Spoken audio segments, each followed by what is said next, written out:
Les micro-humains. Vous savez, ces mini-nous qui ont un concept bien à eux du rangement. Ainsi qu'un langage dont nous autres les grands humains avons parfois besoin d'explications pour comprendre ce que ça signifie. Vous voyez de qui je parle? Et en cette période de confinement, croyez-moi, il est plus que vital de leur permettre de se défouler dehors. C'est même de la survie.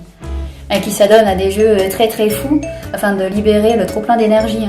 Sinon, on va carrément péter les plombs. Mais voilà, certains grands humains sont complètement effrayés par cette espèce, qu'ils considèrent comme une arme supra-dangereuse.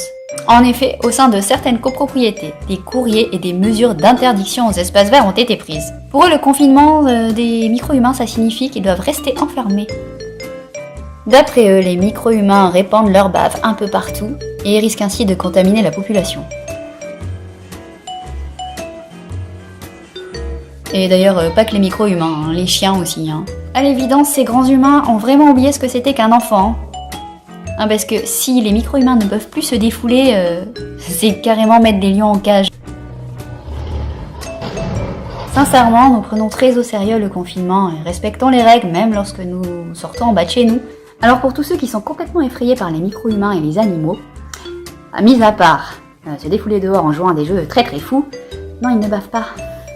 Et cette arme que vous considérez comme supra-dangereuse.